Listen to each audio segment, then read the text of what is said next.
Hi everyone, my name's Diabetor, and today I'm going to tell you how to make the ultimate Reduvia build.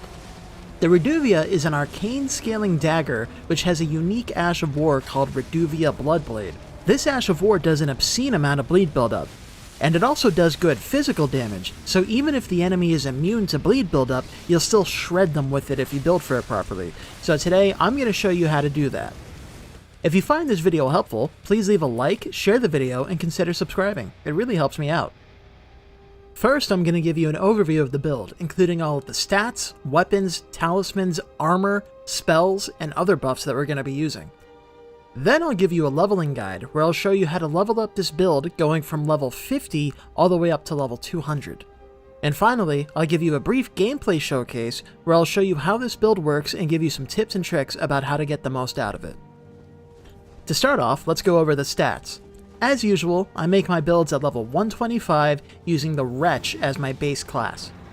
You can bring this build up to whatever level you want. I just stop at 125 because it's my preference and it's the meta level for PvP.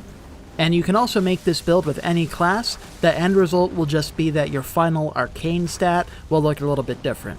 Preferably you would start as a bandit because that is the most optimal for the stat spread, but any class will work. As for the stats themselves, the first and most important stat is always Vigor. I like to go to 50 Vigor when I'm at level 125 because it gives me a few extra stat points to work with. The bare minimum Vigor you should have is 40, and that goes for any build, but preferably you'd go up to 60. And if you level this build past 125, the first thing you should do is get 60 Vigor. Up next is Mind. I went to 20 Mind because this build is going to be spamming the Reduvia's Ash of War a lot, which is going to cost a bunch of FP, so having the extra Mind overhead is nice. You could get away with having like 15 Mind, and if you want to incorporate Spirit Ashes into your build, then you could take a few points out of Arcane and put them into Mind to bring it up to like 25 to 30, but for most players, I think that 20 Mind will be plenty. After that, we've got Endurance. I went with 14 Endurance because the Reduvia, being a dagger, is really light, and so you don't really need all that much endurance in order to get the equip load to medium roll. If you want, you could bring it up to like 20 so that you can wear some heavier armor, or also if you want to add more weapons to this build, you don't want to use just the Reduvia, you want to be like a general arcane build, then you might want to go to like 15 to 20 endurance, but for the purposes of this video, 14 is more than enough. Up next are the damage stats. Our first one is Strength.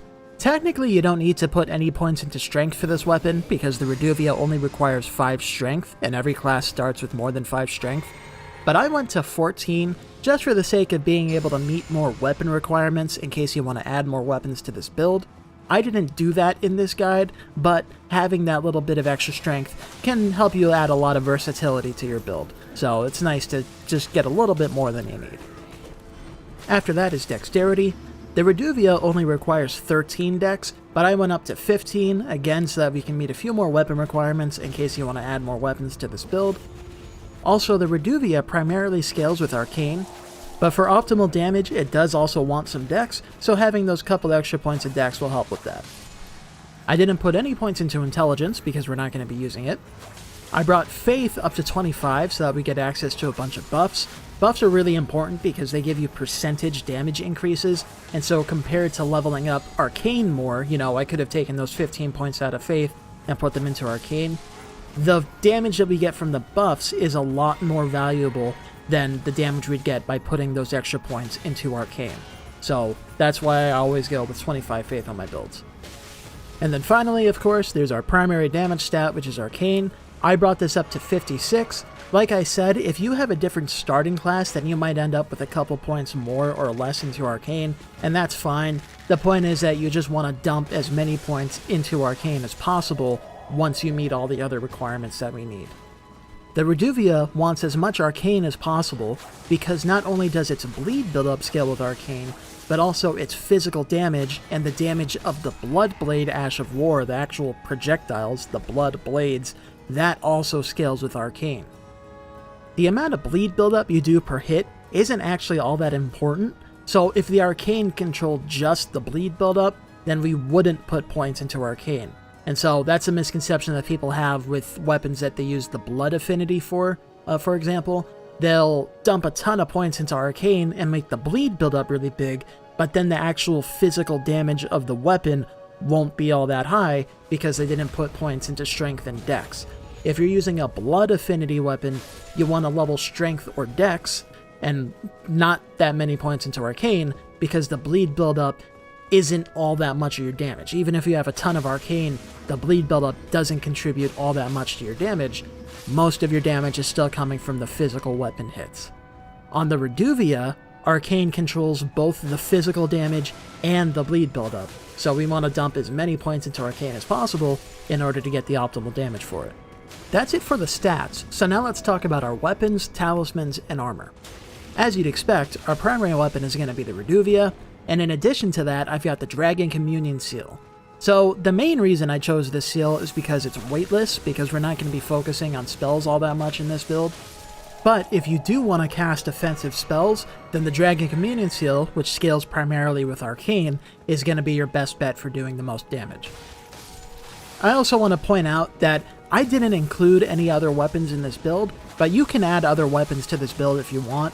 Like, as long as it scales with arcane. So if you get something like Rivers of Blood, you can get any weapon you want if you put the occult affinity on it, and that'll do great damage, especially if that weapon does a bleed buildup by default. Something like an Uchi Katana or the Flamberge, for example, if you give those the occult affinity, then they'll do great damage, and their inherent bleed buildup will scale with your arcane stack, because that's part of what the occult affinity does. So keep that in mind if you want to add more variety and utility to this build. You can add pretty much whatever weapons you want, just make sure they scale with arcane.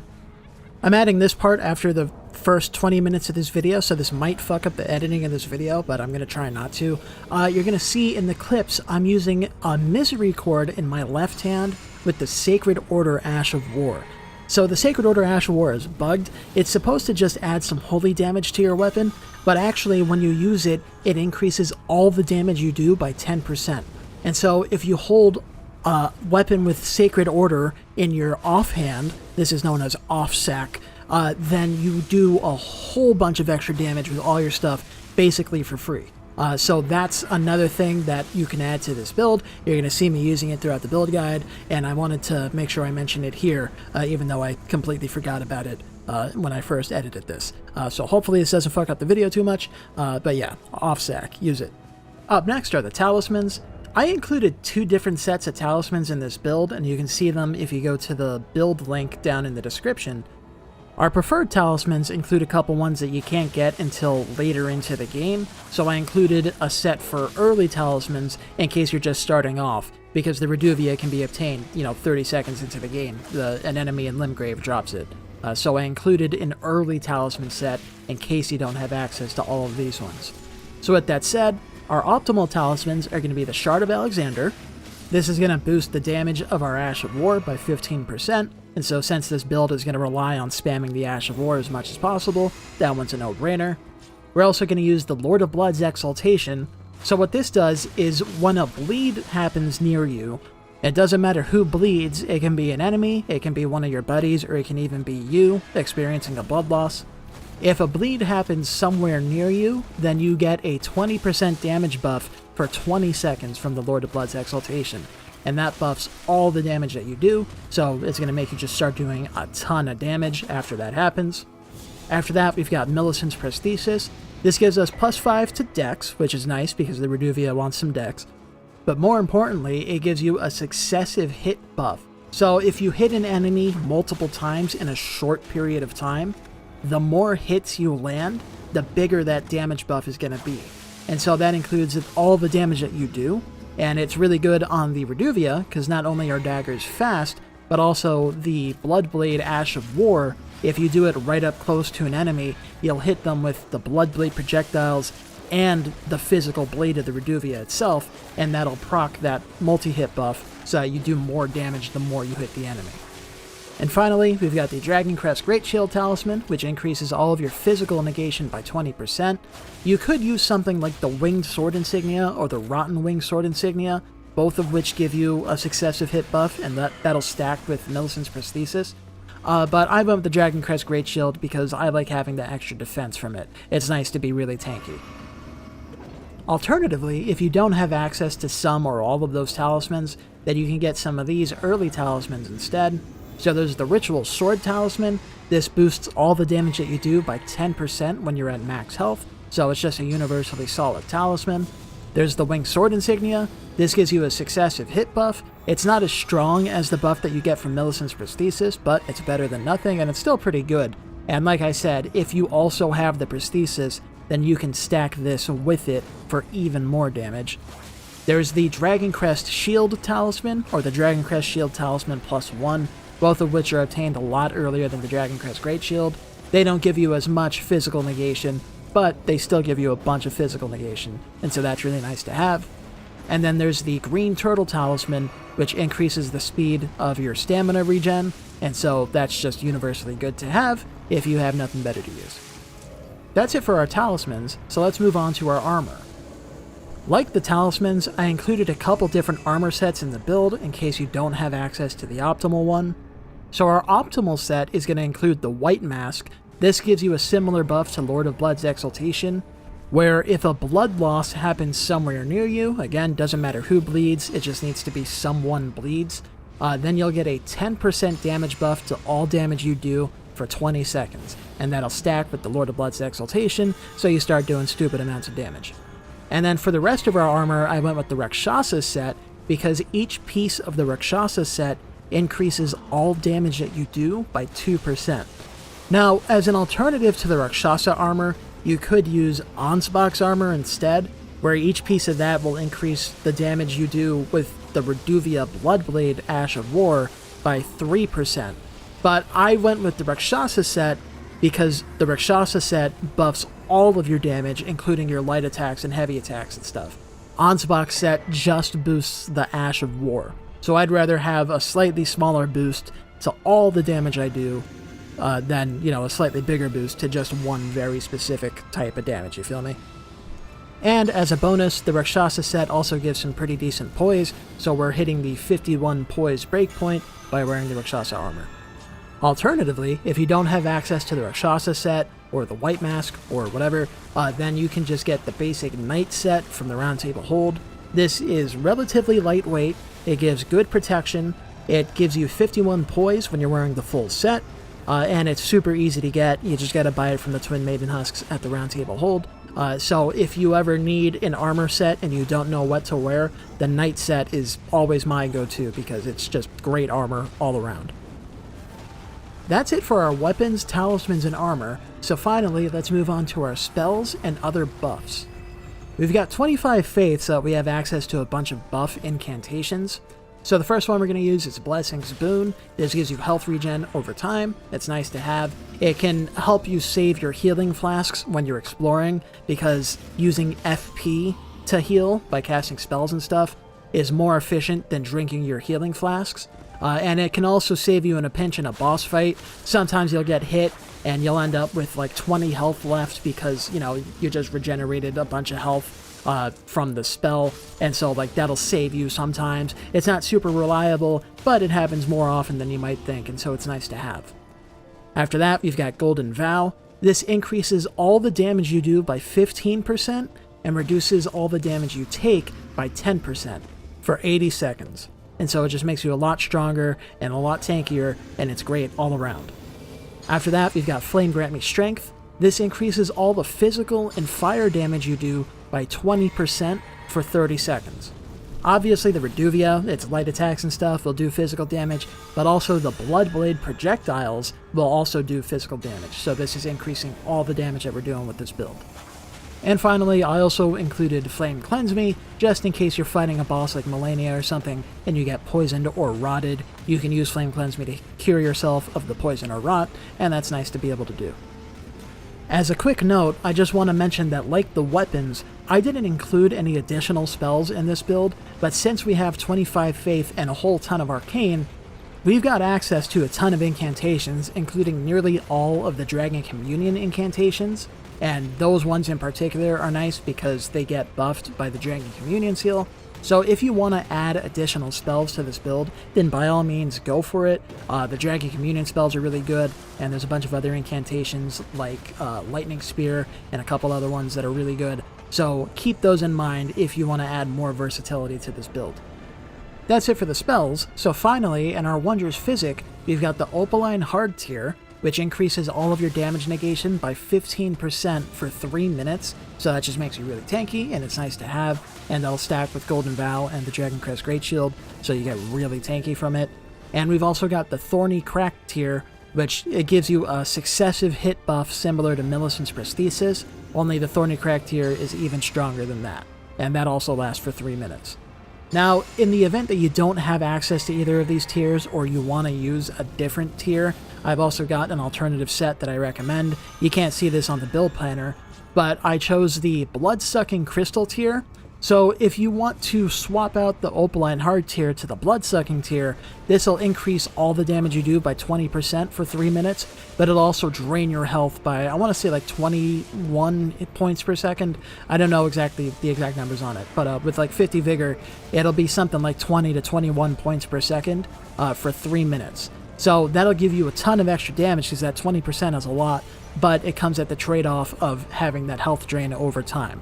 And so that's why I personally don't use it, but a lot of people like it because it makes you do stupid amounts of damage. So if you want, you can swap out the Opaline Hard tier to that.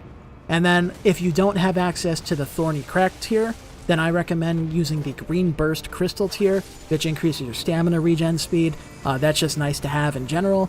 There are other tiers that you can use, like the one that gives you the health regen, I forget what his name is, the Crimson Burst or something like that. There's a couple other ones you can use, but these are the ones I recommend as alternatives for this build. That's it for the build overview, so now let's move on to the leveling guide, where I'll tell you how to level up this build as you play through the game. We're going to start off at level 50.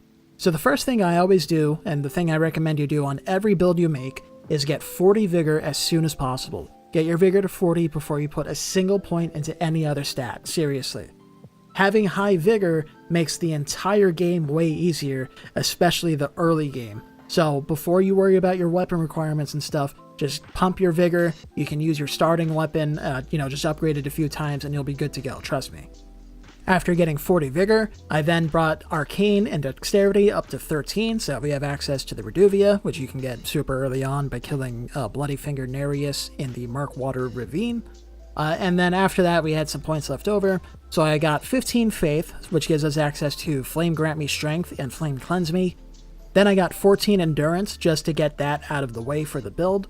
And I also put a couple points into Mind to make using the Reduvia easier early on. And then with the one leftover point I had, I put that into Arcane, because that's where most of our points are going to go anyway. Our next milestone is at level 80. So after hitting the 50 milestone and getting the stats there, I recommend the first thing you do is put another 10 points into Faith. That way you get access to Blessing's Boon and Golden Vow, because like I said, buffs are super important and they help a lot. Increasing your damage stats doesn't increase your damage all that much until you have your weapons upgraded a bunch, so Arcane isn't super important at this point until you've upgraded the weapon a lot more.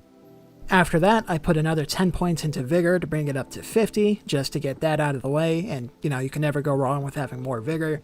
I brought Mind up to 15, just to get that out of the way. I brought Strength up to 14, and Dex up to 15, just to get those out of the way.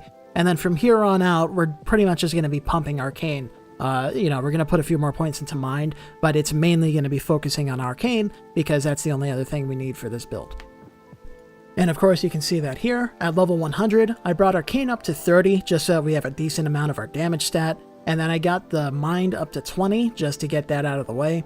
And from here on out, we're pretty much just pumping Arcane.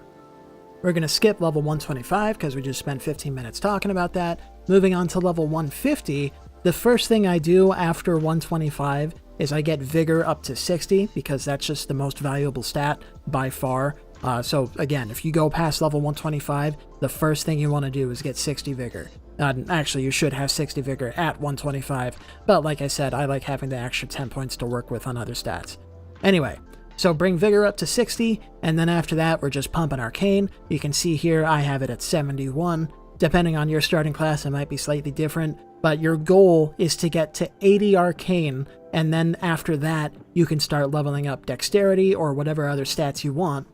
And so you see here, at level 200, which is going to be our final milestone for this guide, I brought Arcane up to 80 because that's the soft cap, and there's really no point going past it because you're going to get basically nothing out of going past the 80 soft cap. And after that, I left the remaining 41 points that I had unallocated because, you know, you can put them into dexterity if you want. After you have the 80 arcane, you can pump dex to continue maximizing your Reduvia damage. But you don't really have to if you don't want to, so I leave them unallocated in case you want to put them somewhere else. You might put them into strength so you get access to more bigger weapons, like the Blood Fiend's arm, for example, which is also just an obscene weapon. You might put it into mind so that you have access to more FP, so you can do more casting if you want to add spells to the build. You could put some points into intelligence if you want to get access to some sorceries, something like the impenetrable thorns. If you get the Albinaric staff, which scales with arcane, then that'll scale the bleed buildup on the impenetrable thorns sorcery, I believe. It got nerfed, but it's still a pretty strong sorcery. It's cool to have, and it's nice to have. Or, you know, just put them wherever you want. You know, the world is your oyster, and, you know, I'm not your mom. You know, go to town with those points. That's it for this build's leveling guide, so finally we're going to move on to the gameplay showcase, where I'll show you how to use this build and give you some tips and tricks about how to get the most out of it. So as usual, the first thing I want to do is stress the importance of using your buffs. I see a lot of people go into boss fights and stuff without using buffs. Buffs add so much damage and, you know, tankiness and other special effects to your builds and stuff. It's really important that you use buffs, so make sure you use your buffs. In this case, we drink the Wondrous Physic, then we cast Blessing's Boon, then cast Golden Vow, then cast Flame Grant Me Strength, and then you're going to want to two-hand that Misery Chord with the Sacred Order on it and cast Sacred Order. And make sure you one-hand it so that you go back to the Reduvia. You can't two-hand the Reduvia or else you lose the Sacred Order buff. But you see there, I just did an obscene amount of damage. All this footage is on New Game Plus, I think. It might be New Game Plus 2. But the enemies are scaled up for endgame level, and I'm just melting them because this thing is stupid. Now, a lot of this footage is going to be me just casting buffs because, like, that's just an inherent part of any good build, you know? You need buffs in order to make your builds do, like, the stupid amounts of damage that you see. Buffs are super important in this game. Make sure you use them. But with that said, since we have 20 mind, unlike my other builds that don't have as much mind, we can cast all of our buffs in one go and then drink a blue flask afterwards, so that's really nice, and you know, that's one of the main reasons why I went with 20 mind. The other thing is that we're going to be using the Reduvia to spam the Reduvia Bloodblade Ash of War. You're going to notice I try to get as close to the enemy as possible. So in that clip there, I was just spamming because he was going to roll away. But in, you know, the rest of the fight, I try to get close to him and hit him at melee range because you want to hit with both the Bloodblade projectile and the physical dagger itself. That way you maximize your damage, right? Because there's two components to the attack. You want to use both of them at once, right? Not only do you get more damage, but also the dagger blade itself will also do additional bleed buildup, so you get those bleed procs faster, and it'll proc your multi-hit bonuses from things like Millicent's Prosthesis and the Thorny Crack tier, and that way it increases the damage you do even more by buffing both the projectiles and the dagger itself. Yeah, you know, look, when I get up close to him, it just does, you know, stupid amounts of damage, taking off big chunks of his health, even without proccing the bleeds, because it's just that good. And then, of course, once you get the bleed, not only do you get the bonus from the White Mask and the Lord of Blood's Exaltation, but also the bleed itself just takes off a big chunk of health, and that's nice to have too. So, yeah, you know, just get close to the enemy and hit him until he dies. And then here's how many runes he drops in case you care about checking what New Game Plus I'm on. I think this is New Game Plus 2. Anyway, so one of the drawbacks to this build is that it does rely on the bleed procs to get those, you know, the Lord of Blood's Exaltation and the White Mask. But if you don't have those buffs, or, you know, if the enemy is immune to bleed like this Erdtree Avatar is, it still does a ton of damage. You know, I'm not even using any of the buffs like Golden Vow or Flame Grant Me Strength in this clip. I just have like the Shard of Alexander or whatever, you know, like the Talismans on. And I'm still doing good damage to this Erdtree Avatar. And, you know, that's even considering how wonky its hitbox is, so a lot of my attacks aren't hitting with both the dagger and the projectile. So I am losing out on a bunch of damage and still shredding it because, you know, if you have a good build, it just does a bunch of damage, and this weapon does a bunch of damage. Same kind of thing with this gargoyle here, only this time I'm going to actually use the buffs for those percentage damage increases, and you're going to see despite him being immune to bleed, I'm still shredding him, because the bleeds really aren't super important. What really matters is just having buffs to increase the damage that you're doing with the blade and the projectile. And so, you see, those sneak attacks let me take off a big chunk of his health, but look, before he even has time to react, I already have him down to half health. You know, I suck, so I got hit, and I lose my Ritual Sword Talisman, but it's not going to make much of a difference, because he's going to be dead in about 15 seconds anyway.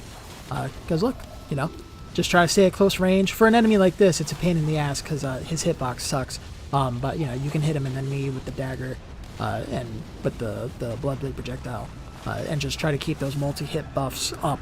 You know, you don't want to let them decay if possible, and that will do a fuckload of damage. And then another thing I like about this build, and about most of my builds, because, you know, I'm the best, you know, but something that I like about this is that even if you suck at fighting the enemy, like how I suck at fighting Rolana, as you're about to see, it still just does so much damage that it really doesn't matter. As long as you stay alive and keep hitting the enemy, it's gonna die pretty quickly. So in this case, like I said, I suck at fighting Rolana. I need to get around to practicing fighting her so I can actually, like, not suck at fighting her. But, you know, it doesn't really matter, because when you're hitting the enemy and doing thousands of damage per hit, and you, more importantly, have a bunch of buffs increasing your damage negation. I also do have Shadow Tree Blessing 20 in this clip, but this is New Game Plus 2, so her damage is getting boosted a bunch. And also her health is increased, not only because of New Game, but also because I'm in DLC Plus mode, which I'm not going to explain right now, because it's not necessary to explain. But she has a bunch of health, and she's doing a bunch of damage, and because of the buffs that are giving us both tankiness and damage output, I'm still melting her and staying alive in the process, except for there where I nearly died, but that's fine. Here's a pro tip: you gotta jump the twin moons, you know, and there's 3 of them. The third one has slightly more of a delay, so keep that in mind. Jumping can do a lot for you in this game, by the way. They really want you to jump a lot of attacks. But yeah, you know, just stay alive, keep an eye on your health and your FP, you know, drink flasks when you need to, and hit the enemy with the weapon, and they will die. You know, that's what it basically boils down to, really. You know, so yeah, I hope you found this video helpful. I hope you find this build enjoyable. Please leave a like, share the video, and consider subscribing, because it really helps me out. My name is Diabutor, and I will catch you later.